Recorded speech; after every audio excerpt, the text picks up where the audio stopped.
From Cask Cartel, this is the Cartel Hour. I'm Cameron Stevens. And my name is Seth Benheim. Together, we're tasting all kinds of spirits with master distillers, celebrity guests, and more.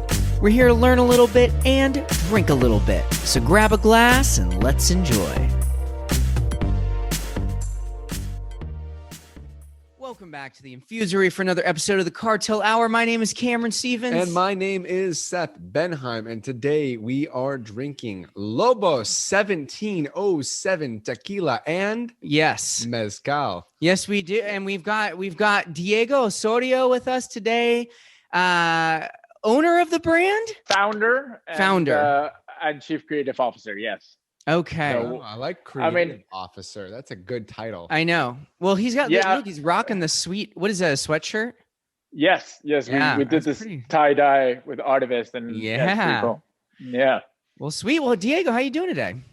I'm doing great. It's been a long day. It's snowing in New York. Where are you guys based? Los Angeles.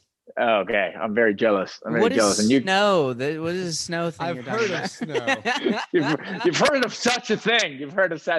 But no, yeah. Well, sweet. Well, we've got, is this the entire lineup in front of us? Is this everything that you have out?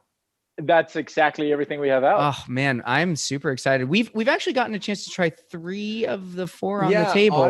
Oddly, this was a brand that not only just jumped on the radar immediately, and we'll get into the reason why in a moment for those listening or watching on YouTube, but the brand really spiked in popularity late last year, 2020, which was the first year you guys launched, correct? Yeah, correct. Just in November. Yeah, we wanted it to feel like out of the blue a little bit. That was part of the feel to it. Amazing. So you said November 2020. Yeah. Oh my God. Right. So this is February. This is brand new. We're 4 months in. My baby was born in November and she's 9 weeks old. So I've had hangovers which lasted longer. Yeah. Yes, indeed. Wait, so maybe we start there. You kind of wanted this to be somewhat of an under the radar launch. Tell us about that, the launch, the strategy, and how that went. Well, I think we went at it, and I can tell you more, fits all of this on the origin, but we wanted to do things different from the beginning, from our ownership, and, we wanted to be a very diverse brand. We have a African-American female CEO, which she's, a powerhouse, and we can talk about that, Dia Sims. So everything that we tried to do in this brand was a little different. So when we came out, the idea, other brands kind of like go slowly and that kind of thing. We did this film, we did this photos, we hit the markets all at the same time. I wish it was a little earlier, but I think COVID slowed a little everything. I think that happens to all of us. Yeah. And so we just came out a little bit with I don't want to say like a drop, like sneaker mentality, but closer to that. So that we kept our cards to our chest and then we just dropped them. Very interesting. I want to hear more about your CEO and how she came into the fold, because as the founder, you had this concept for a brand. And okay, so we've got a tequila.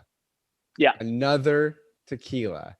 And yes. And in many people's viewpoint, a celebrity tequila. And we haven't mentioned who yet. And let's keep that going for a minute here, because it's kind of exciting. But the concept here is very interesting.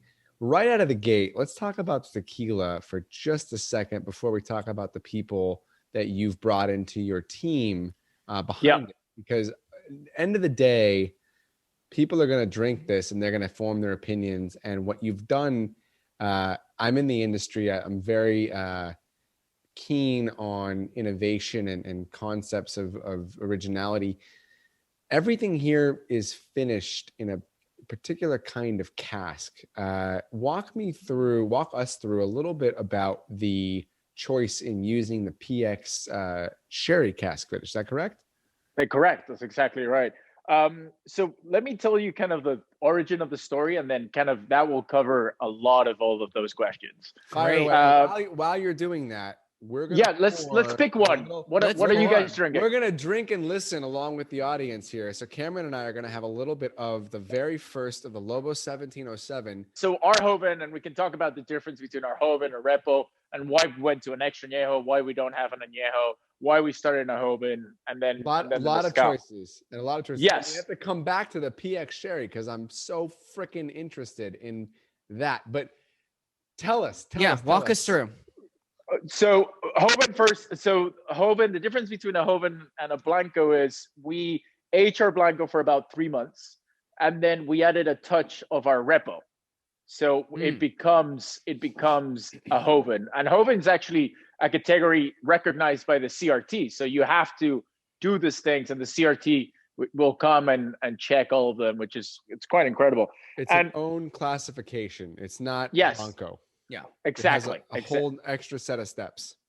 Correct. And if you can see, like, all the labels change color, our Joven is that blue, because I think the first thing that you get when you drink it is that agave, right? You get the plants, you get that sort of freshness and softness, and then of course the PX sort of finish to it, which makes it that sort of softer and rounder touch to it.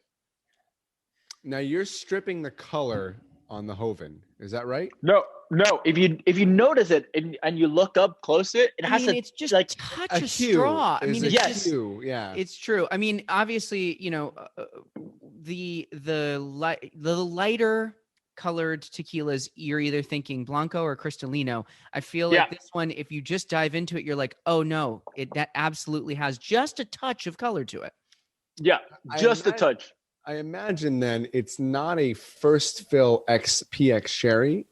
Is that right? Did this sherry have other spirits in it prior to you guys receiving it? And I do know that tequila in general isn't always first fill. It generally used and reused third, fourth, fifth, 5, 6 fill barrels is very common in tequila. So I'm wondering if that's part of the process or no. So my family has been in spirit. I'm Spanish. My family has been in spirits for a very, very long time. And I never wanted anything to do with it. I always worked in film and I moved to New York to work in film. And then about 3 years ago, my cousin called me and he was like, hey, why don't you do something separate to the family, but using the stuff that you learned, and then, see if there's something there. And I'm like, I don't know, man. Like, I'm very happy doing my thing. And it was like, let's see if there's this, he said, let's see it as a storytelling. That's what you do, right? So see it as a storytelling. I was like, let's see if there's a story there. And I had a family member that spent a lot of time in Mexico in the 1700s. That's why the 1707. And what they did back then is they would take, wine barrels from Spain to Mexico and then drink it because, why the hell are you taking it if you're not going to drink it? and then refill them with the local liquor, which was, agave liquor. And then what we know as tequila. And then they found out after spending, 3-4 months in the barrel, it tasted different. It had a softer, rounded taste that it appealed to them more. So what I did is I went to my family. I basically stole some PX barrels that, we do sherries and finos and that kind of thing. So I picked up some barrels there, moved them to Mexico, got the master distiller is doing finos and sherries and brandies for 30 years, moved them to Mexico and have him working with the local master distiller. So I put 2 chefs in one kitchen. And for about a year and a half, we were doing, iterations and oxidization and methods. And we ended up in a very specific Solera system. And we can talk about what Solera system is, to your point of reusing the barrels. And then that's what we do. We age it in American oak tequila barrels, and then we give it a finish on our PX barrels. And that's why everything started. And obviously, knowing that the high-end bourbons and whiskeys and that kind of thing, that's what they were doing, because we sell these barrels. My family sells these barrels to a bunch of those brands. Got it. Amazing. What is anyone else doing this? Because I mean, most of the tequila that I know of is ex-bourbon. So most tequila and yet ends up being ex-bourbon. We consistently sit around this table and talk about how much we like sherry finish stuff. So like, this seems to be an obvious marriage that you're clearly pulling off, because this is fantastic. And here's the disconnect that I had earlier in asking if the color was stripped. I buy a healthy amount of sherry finished scotch, and I find that oftentimes, just from the color alone, the first fill sherry will impart tremendous color on very long aged Scotch whiskey that otherwise would be rather light and straw color, almost the color of your Reposado here, or maybe your extra Anejo, which both of which are lighter than most bourbons and rye whiskeys out of American distillers or Kentucky distillers. So Scotch whiskey aged in sherry has a very, very dark, rich color. And when I saw the sherry finish, I go, oh, well, these definitely may not have touched brand new sherry exclusively, given the fact that it turns medium color whiskey dark. Did it possibly, and so tell me about the Solera system then, because that seems like what's part of what's at play here. Plus absolutely. And Solera system, and we can get exactly what it is. It allows us to do two things. It allows us to keep a consistent flavor profile in producing, and it allows us to create this in a high volume. If we were having to finish this in a PX barrel, where you get a barrel, fill it up with tequila, and then when you're done finishing, we have to empty the whole barrel and then start over again, our production will be much lower than we would dream it. We would need a vast majority, like we would need a shit ton of barrels. Very labor intensive. Yeah, exactly. So Solera system, what it is you have 3 tiers of barrels. And basically what you're doing is you pass down the liquid. You always get new liquid on the top and you extract the liquid on the bottom tier, right? So it's almost like bread making. You have the sort of mother yeast, what we call la madre, so the body of the barrel, and you never extract too much of that. And then as you put in and out, that sort of body flavors the whole barrel. Yeah. Is it like 50% or what's the extraction on that? That's a very good point. I think you have to keep at least around a 60%. So it is. But then overall, we know how many weeks kind of roughly the liquid's going from top to finish. Wow. That's crazy. And yeah. So that is what allowed us. And the reason we managed to do that is because I literally brought the master distiller from Spain into a tequilera, and we were like, how do we do this? Because it that's the beauty of Spanish sherry is the Solera system is a Spanish, I believe, a Spanish invention, and is at least most commonly found in Spanish sherries. Yeah, absolutely. And brandies and, all those sort of high alkalized wines that you see, in the 40s and the 50s and that kind of thing. That's how they do it. They just sort of run it and like high alkalize them by doing that. Well, this is so interesting to me because I do feel like, there's a lot of people say, oh, we've taken this style and that style and we put it together and it's fusion. That's such a buzzword. But I feel like that is the crux of what you've done here, and it's created something truly unique. And what I'm interested in knowing is, how did you actually get that dynamic to work? Because, you give the analogy of, you got 2 cooks and asked them to make one product. Well, there's the old saying of too many cooks in the kitchen. So you got one person with a ton of history, another person with a whole ton of history. How did you make this? With a lot of diplomacy and a lot of tequila, I think. I don't think I have. Yeah, because you're talking about Latin men and like they all, trying to prove themselves right. And to be honest, I wanted that because like I never wanted to lose the soul of the tequila without hating in any new brand. But like, I feel a lot of these like newer brands done by foreign people, I think they try to like make them too soft. They lose their soul, right? And I hate to do that as an artist myself. If it doesn't have soul, like what are we doing? What is this for?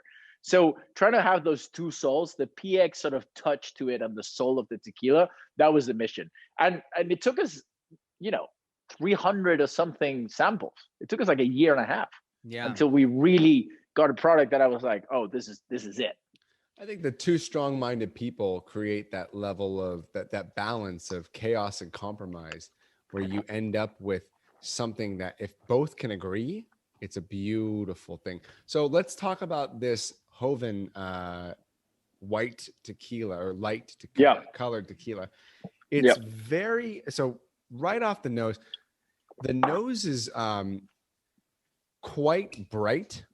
Yep. I would say it's not fruit forward, but it's very bright and almost it's certainly inviting, and it's very Well, and like you said, it's that cooked agave. It's like there's agave nose, and then there's I'm standing next to the agave being cooked nose. There's a captivating smell of the white dog at a distillery. When you smell a spirit right off the still, there's something to me that's it's like, gasoline, you either love it or hate it. Some people love the smell. They drawn to it.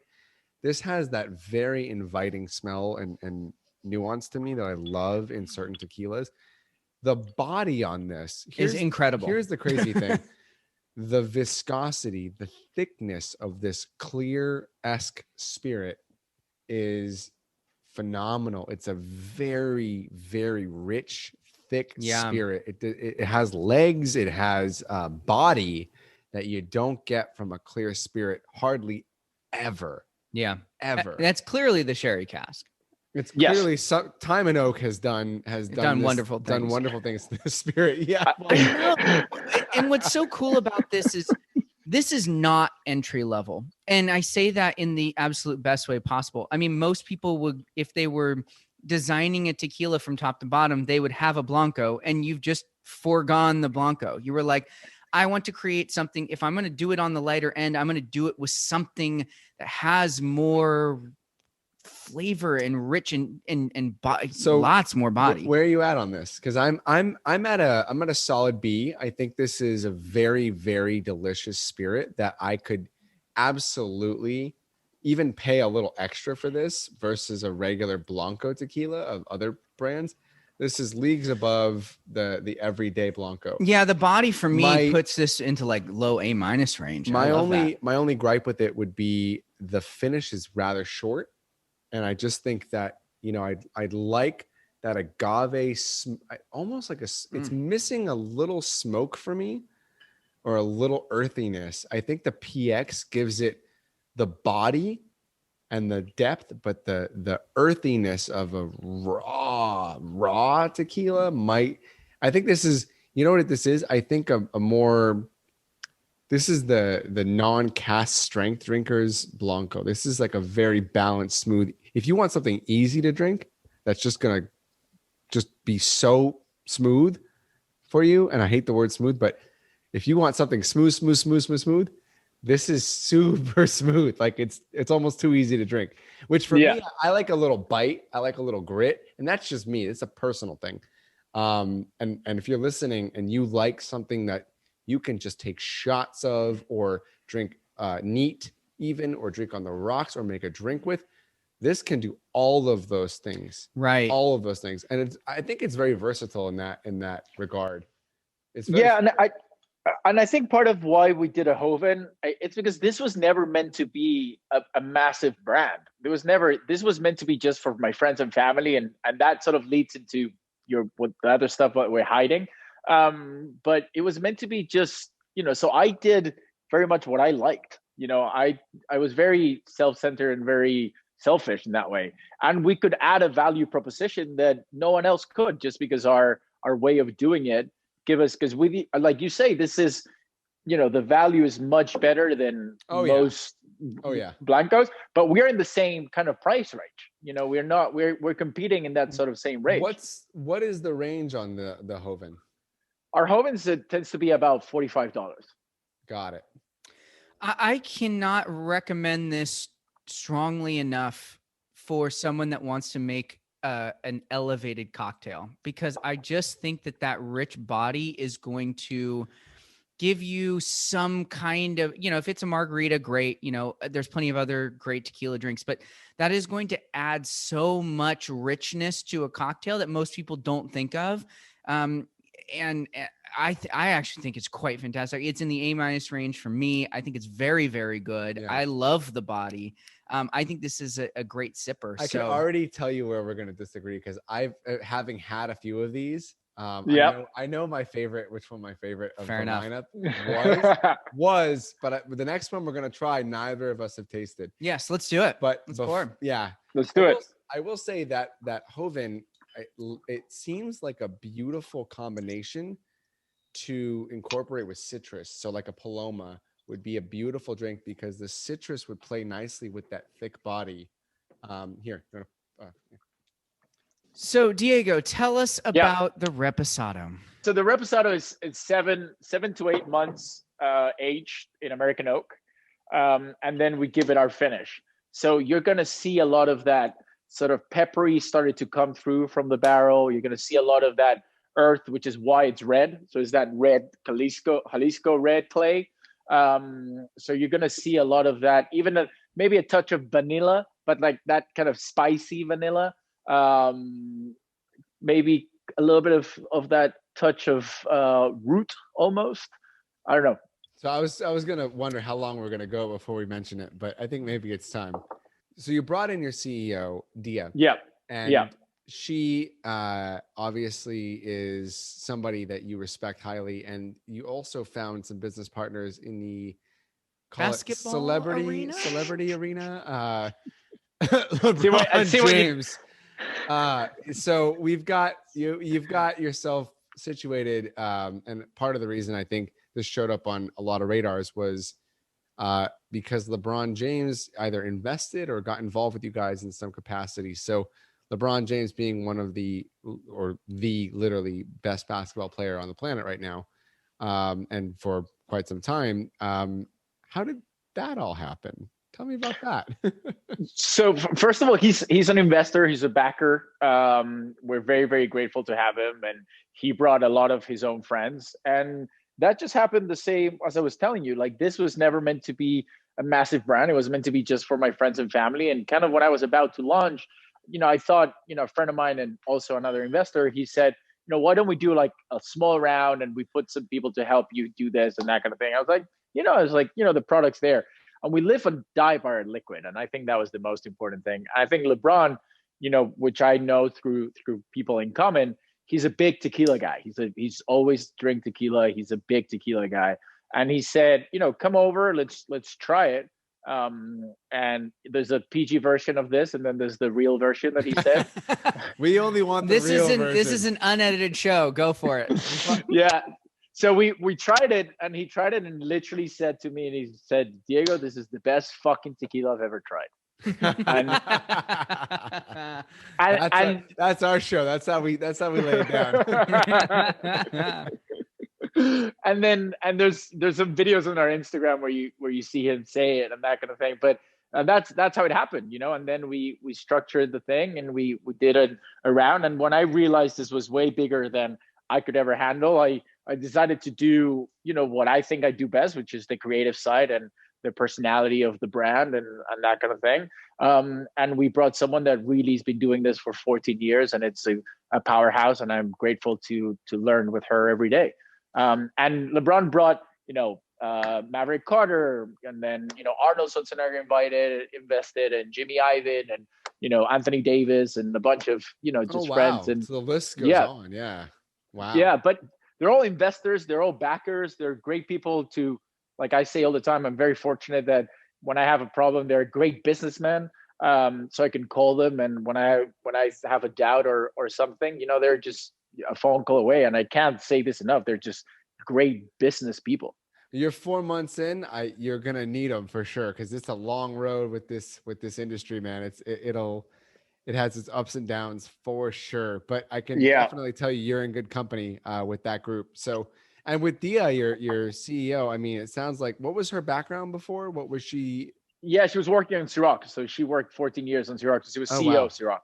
Yeah. Yeah. So does this have any involvement with Sean Combs or any of that, or? No, nothing. She left a few years ago, and we were very, very fortunate to have her come. We were curious because she obviously cut her teeth on those brands, and Sean Combs had several massive hits in the spirits industry. Yeah, success, so, huge brands. Yeah, I'm sure she's managed big brands. So to come to I don't want to call it a startup, but a new brand.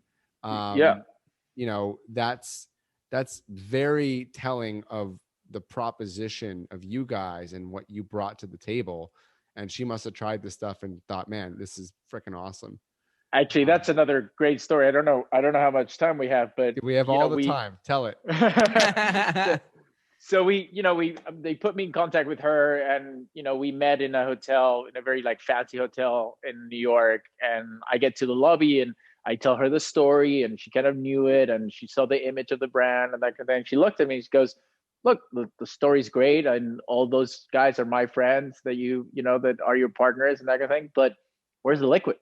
And I'm like, oh, well, I have a backpack, and so I literally pulled out a bottle that wasn't even that bottle. It was like a sample bottle, and I took out the water glass. I threw the water glass on the ice, and then I poured her a glass. And the guy, the bartender or something, came to the table and said, "Well, you gotta fucking go now." And I was like, that's like deeply illegal.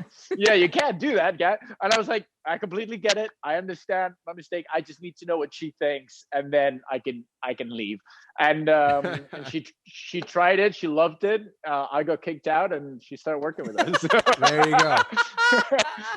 Well worth it. The best time you've ever gotten kicked out of a bar. That's the best reason. I know. Well, while we try this Reposado, the other thing that I'd love for you to talk about a little bit, you mentioned this up front, is diversity within the people involved in this brand. And I'd love to know, now that you guys are really up and running, how has that all worked? And do you feel like it's contributed to your success so far?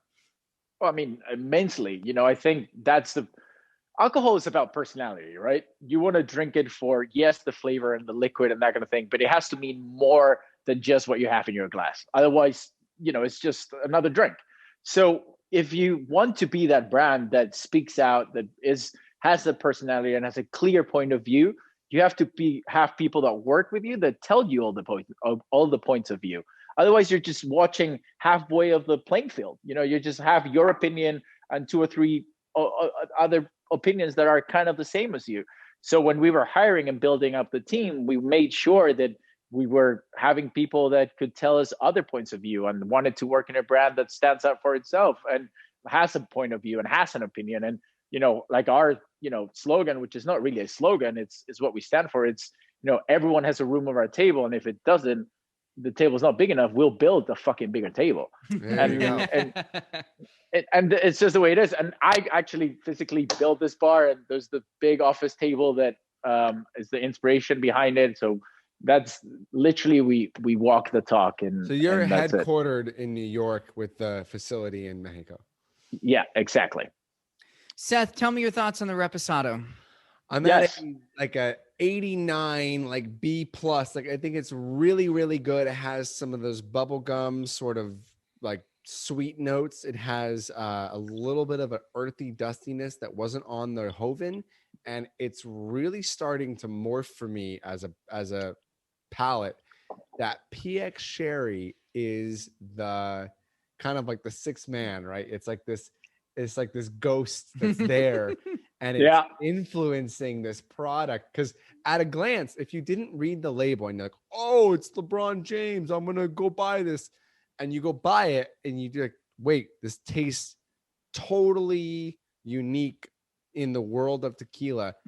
I love the innovation here. I love what the brand is trying to do with this PX Sherry. I mean, I can't get past it. It's very, very good, prominent, and it gives the mouthfeel a whole nother level of depth. This is one of the better Reposados. I'm not a Reposado drinker per se. I can't even think of, like, maybe Fortaleza might be one of my favorite Reposados. It's a great tequila. That's one of the few. It's one of the few Reposados that really shines, because generally, Cameron and I agree on this. We're like Blanco and extra Anejo. We like the extremes. At least Anejo.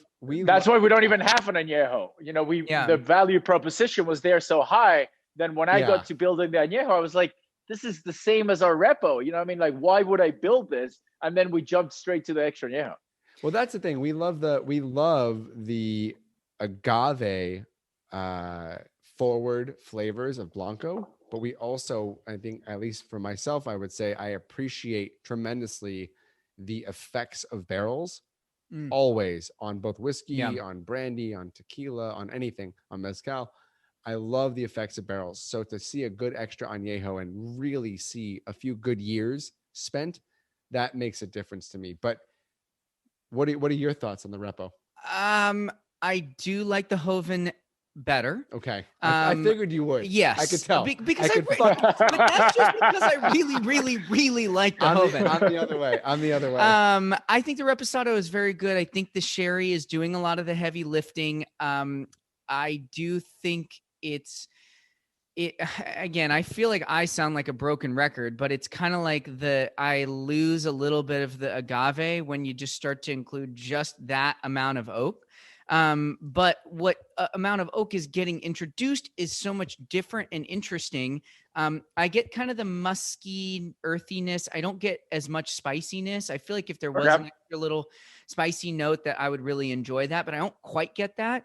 So for me, I land around a B+. But I'm coming from someone who tends to not drink reposados.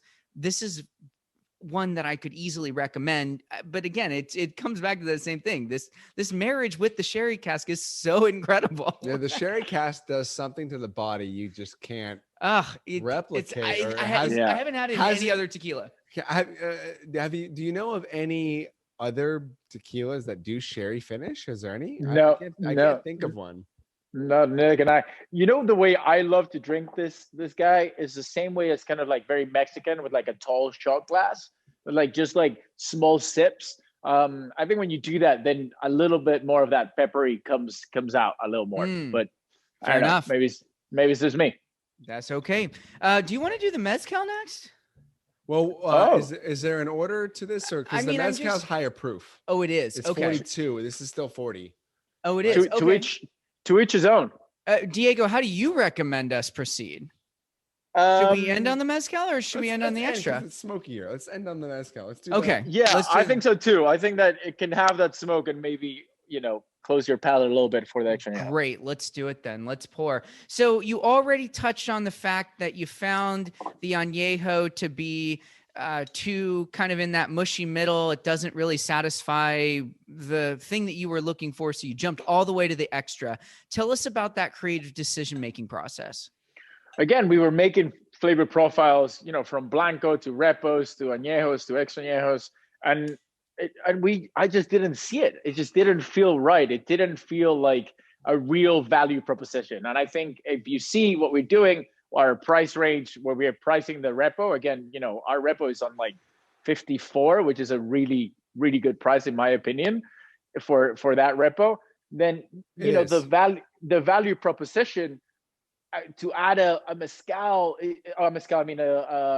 just wasn't there. And it made much more sense to add a Mezcal, which is what I was trying to get.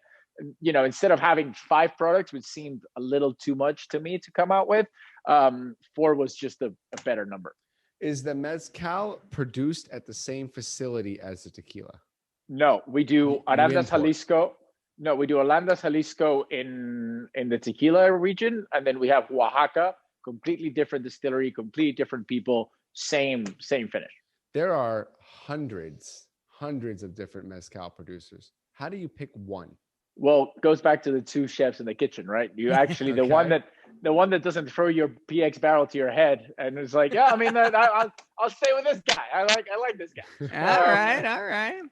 No, jokes aside, it's you go back to, we live and die with the liquid, right? So the base liquid needs to be there. So someone that has a facility, and a lot of the Oaxacan facilities, they're very, very small. There are hundreds of them, but I think a lot of them are tiny. They're not very hygiene most of the time. So it's the pool starts to narrow down when you want something that you can produce a lot. And that's why our bottle is black. It's our wild one. It's a rock and roll, because Mezcal, in my opinion, needs to be that. It is. Mezcal, it has to have that. I think when I see some other brands which is like polish a Mezcal and like leave the smokiness out of it and that kind of thing, I get frustrated. I was like, it's like you guys have never been there. This is meant to be wild. The Mezcal, the agave needs to be wild. It's the sort of the the Sunday barbecue versus the sort of pre-made organized dinner.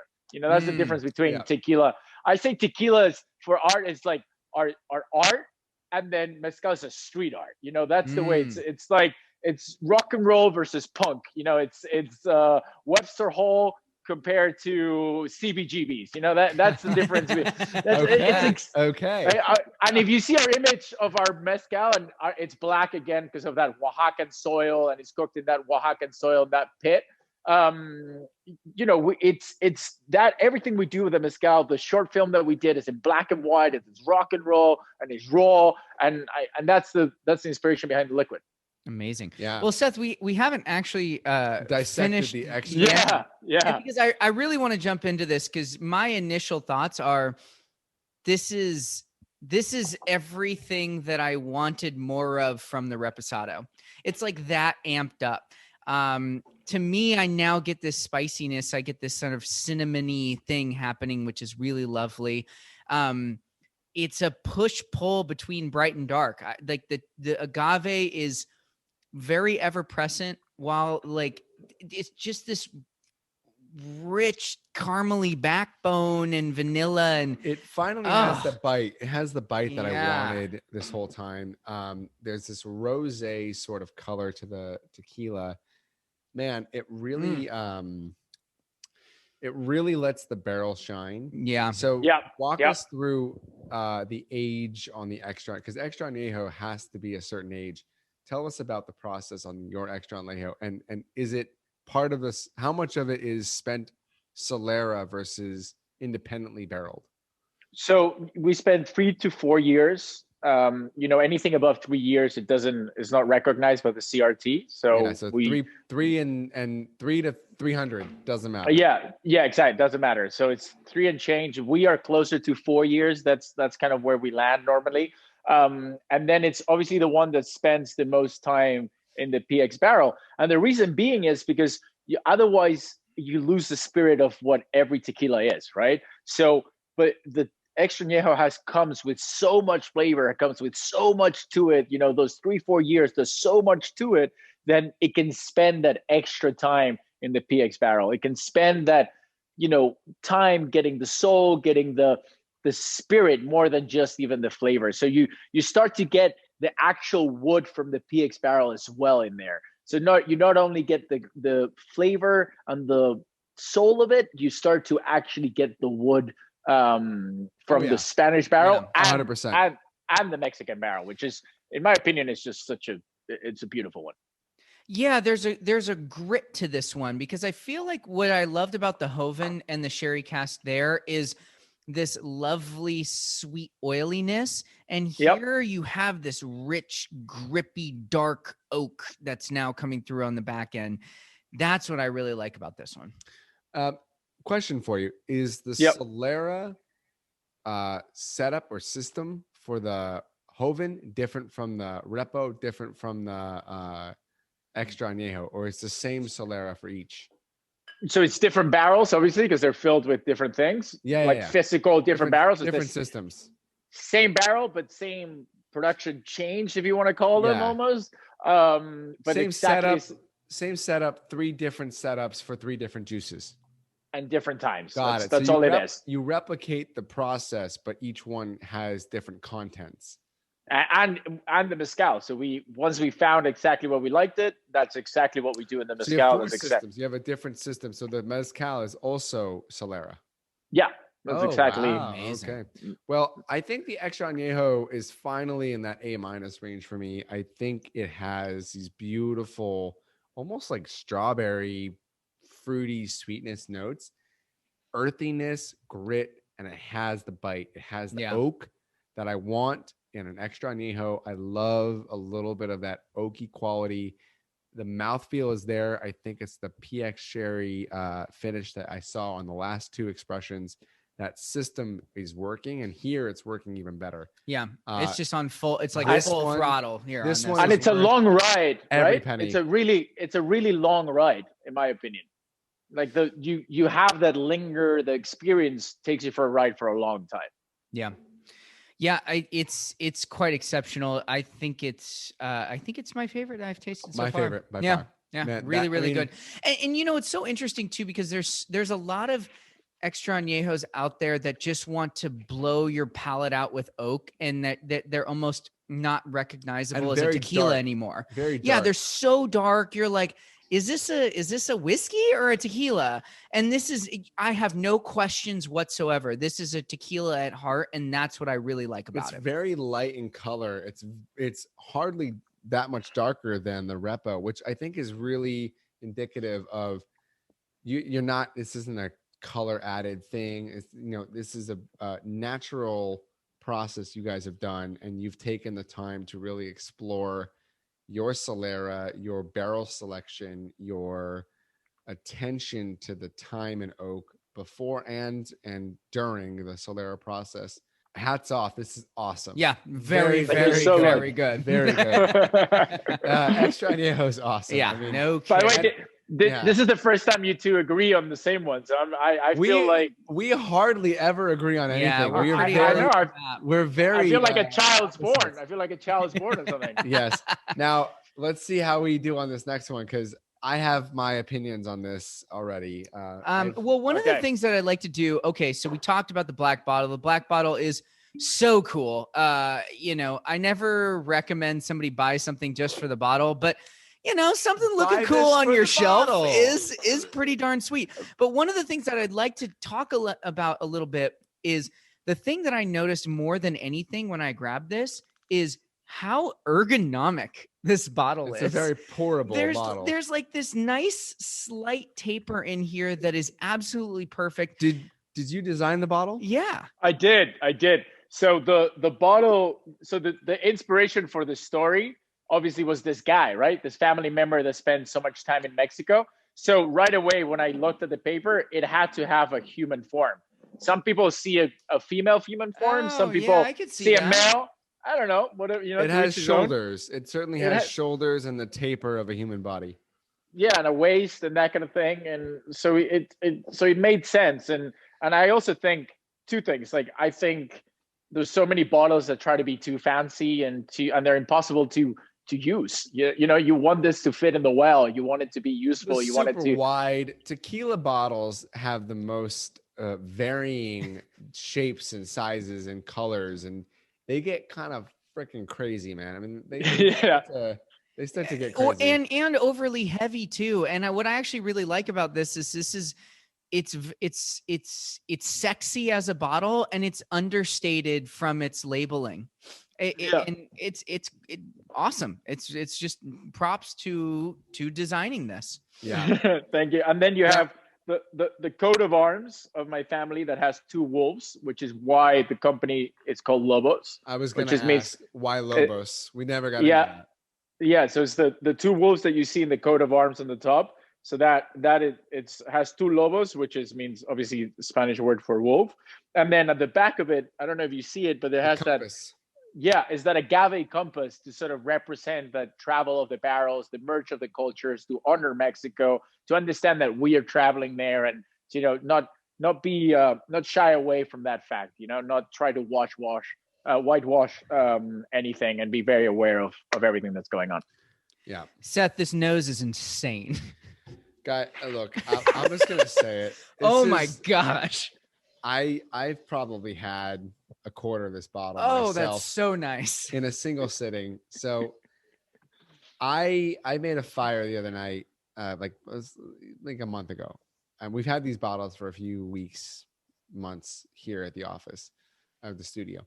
And I sat down every weekend. So I have 900 bottles here. Yeah. And I grab 6 or 7 and I bring them home for the weekend, and I check them out of the library, whatever you want. Yeah. Yeah. I recently checked out the Lobos Mezcal, and I brought it home, and Friday night came along, and I poured a glass, and I go, man, this is pretty good. Actually, I really like this as a Mezcal. And this is just me to myself, no one around, no judging, no audience, no podcast, no Cameron, just me by myself. I'm like, it's pretty good. Saturday night rolls around. I'm like, you know what? I'm going to have I had 7 or 8 different bottles to pick from, but I went back to this, and I ended up having 4 or 5 glasses of it.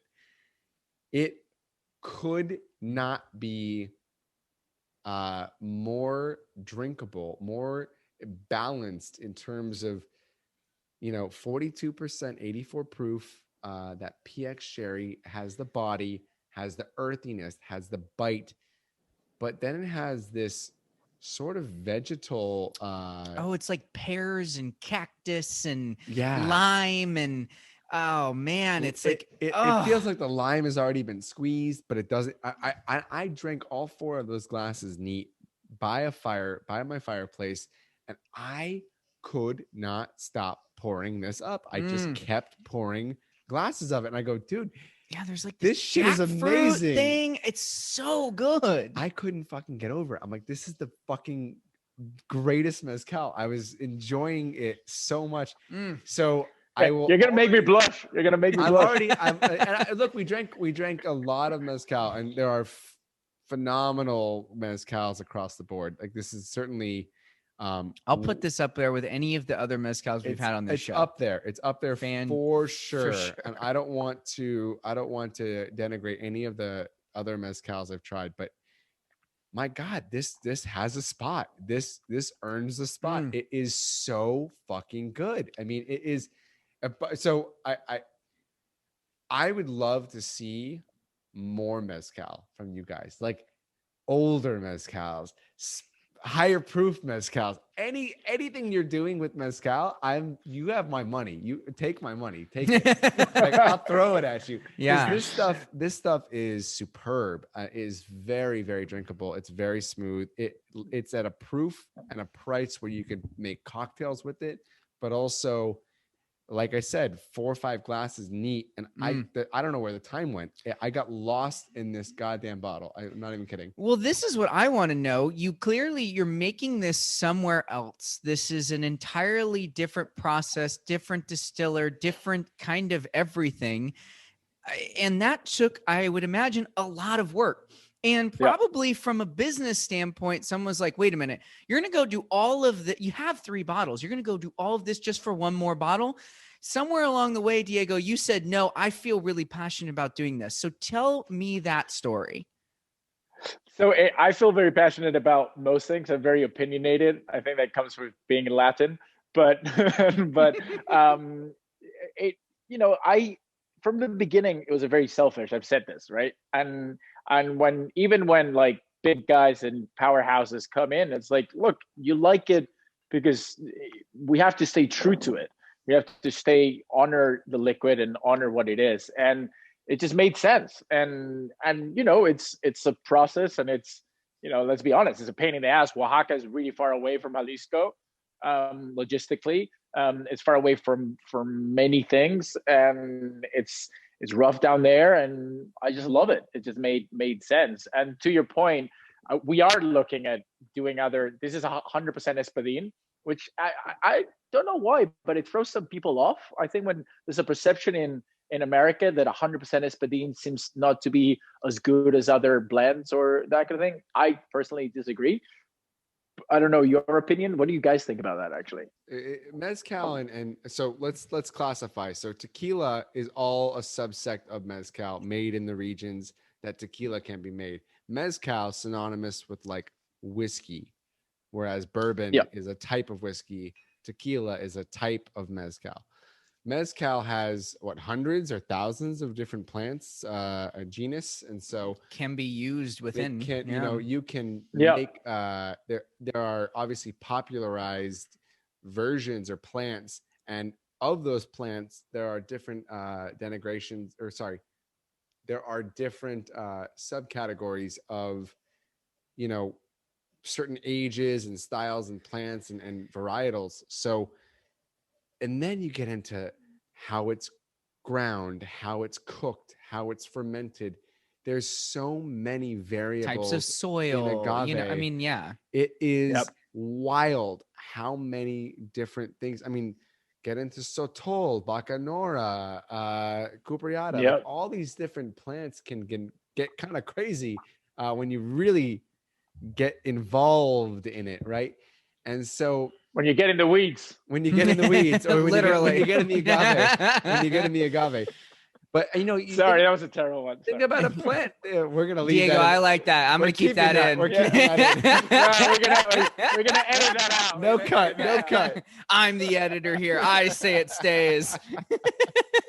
So, Uh, but you have plants that age, 2, 4, 5, 10, 15, 20, 25 years underground. And the whole concept of mezcal versus whiskey, which are, debated topics, are agave earns its stripes underground, whereas whiskey earns its stripes in the barrel. And there's arguments on both sides, but there's something so natural, so pure, and so beautiful about something that you don't have to keep a barrel from like collapsing or surviving some kind of earthquake or world war over the course of years. You have to keep a plant alive and healthy for 25 years or 30 years. Yeah. That's an amazing concept to me. So I have the utmost respect for agave spirits through and through, because the upkeep of a barrel has no weight against the upkeep of a plant. And I can't even keep my fucking snake plants alive, and they don't die. They literally, I kill plants that can't die in this office. So I'm the same. it's amazing to me what the agricultural aspects of farming and raising agave entails. And so for that reason, I always find a 5-year agave plant to be double the value of a 10-year, whiskey, so to speak. It's just such a respect I have for agave plants and agave spirits. yeah, it's so interesting. I would kind of like to know on that front where you're thinking of going, because you kind of hinted at, hey, we might be doing a few things in the future. You have some ideas as to this particular blend and maybe others. Where's your mind going? I mean, it's going me trying a ton of things that I like, right? So this is trial and error, and that's the only way that you get to something that, you, like you say, like you drink it and you go, there's something here. There's Madre Kush, Tapachul, there's so many great variants and so many great plants. What I know is our finished system will never change. That's who we are, and that's what makes us us. I like that. Yeah, so it's what we put in that barrel is what the search is, So, I don't know. It may not ever happen. I'm just saying that when I go down there, part of my days are dedicated to trying those things and going out of the box and thinking, like everything we do, right? Everything we do is a little different than most. Yeah. Well, I'm at an A on this mezcal. It's one of the best mezcals I've ever had. There's another. My only to really say there. I just wonder. I have to ask. This. Yeah. Hopefully, this was not influenced at all by like the Casamigos 1, 2, 3, and then a mezcal, where you have 1, 2, 3, and then a mezcal. You know what I mean? Like, hopefully there's an enriched element to this with the mezcal, where we can see more mezcal from you guys, and just to go even further than any other brand or celebrity owned brand. Or I have a feeling you're just projecting and trying to get me going somewhere, which I know. I have 3 sisters and a mother. I know exactly how that feels. No, I'm joking. But I love it. No, but yes, look. The truth is, we're not doing anything compared to any brand. And I think if you see our image, if we see the way we do things, everything is different. Yes, it's 3-on-1. But just it's what we ended, and 3-on-1 is but we are having a Joven, we have an extra Anejo, we have a Mezcal. It's completely, it's different. It's my opinion. But yes, this Mezcal is my favorite of the lineup, and I don't know if that's a statement on your guys's process or just my affinity for Mezcal growing over tequila in general. It could be a combination of both, but man, it's so good. It's really so good. Well, Diego, you've clearly stumbled upon a process with this PX Sherry. Solera. It's very much working in your favor. Clearly, you have a fantastic palate. So I'm sure what everybody would really like to know is, we've just entered into 2021. Where do you see the brand going? I mean, we have all kinds of like nice marketing stands and things to show who we are. What comes down to what really matters to me is it's about personality. We have a clear voice, we have a clear point of view on things, and we're not gonna quiet down. We're just gonna do things our way. If we're really getting philosophical, kind of my dream, I'm a big sneaker guy. So my dream is kind of like, the 1985 Jordan 1. Yeah. Why it changed the game, it's because it stood for something else that wasn't just a sneaker, right? It was called the band shoe. When Jordan was wearing it and when you were wearing it, meant something else that wasn't just you have the same taste on shoes, right? You walk down the street, someone's wearing the same shoe, you kind of like nod and you both have that understanding. So my dream is someone gets to a bar and orders Lobos and looks at another guy and they both know they have the same point of view in life, and it means more than the same taste in liquid.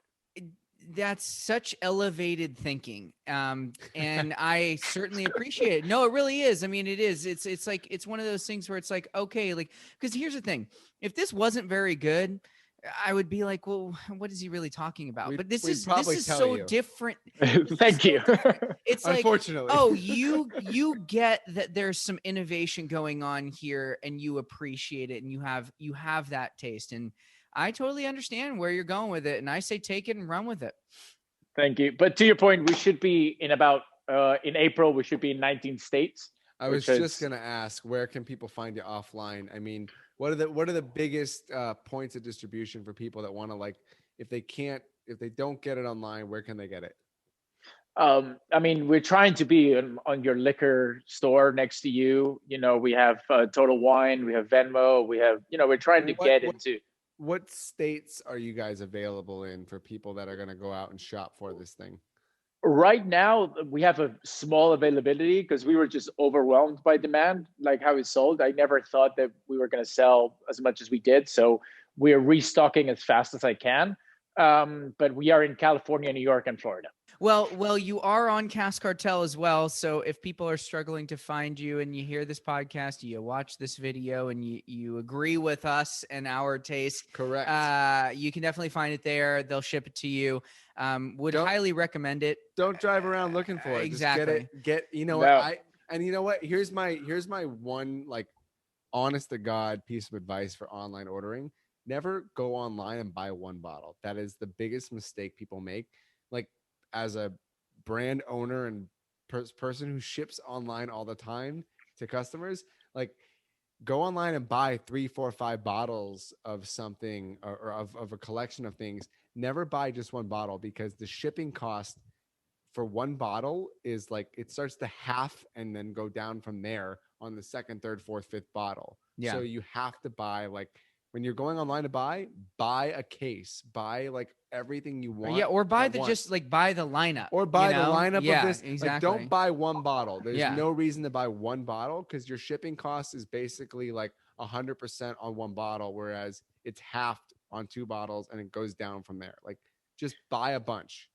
And I'm not saying this just because we're talking about this or because this is our brand.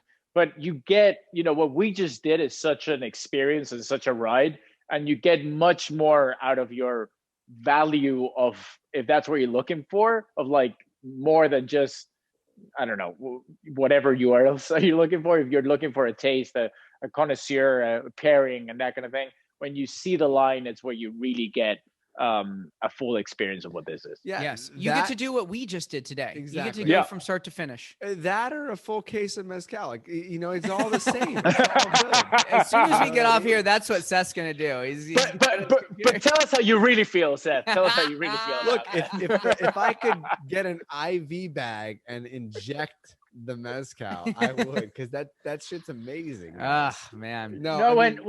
When the world goes back to itself, you guys have to come down to us and with us to Oaxaca and see our distillery and that kind of thing. I think that would be fun. Would love to see the Solera system. Yeah, in practice. In actuality. That's so cool. Oh my God. I've been to 150 distilleries in my life. and I've never seen actual Solera system in practice.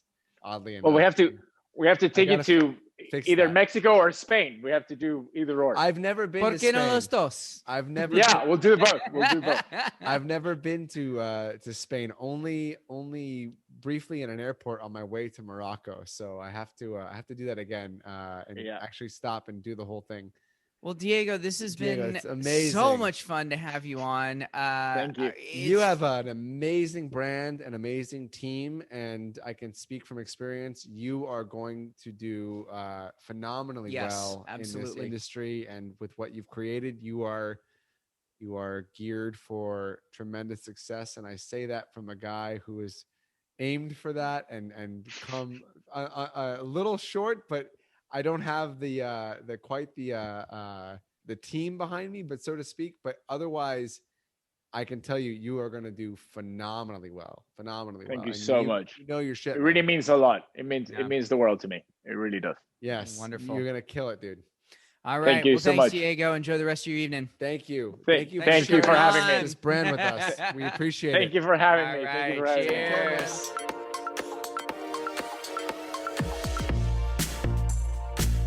The spirits consumed on this show are available at caskcartel.com. They are America's largest online premium spirits marketplace. You can follow us on social media at Cartel Hour, where you can find information about upcoming episodes as well as the free spirits giveaways we do quite often. And if you're a spirits brand that would like to come on the podcast, please email us at host@cartelhour.com or send us a direct message on Instagram. Our theme music is by Verified Picasso. Thank you everyone for listening, and remember to always drink responsibly and in good company.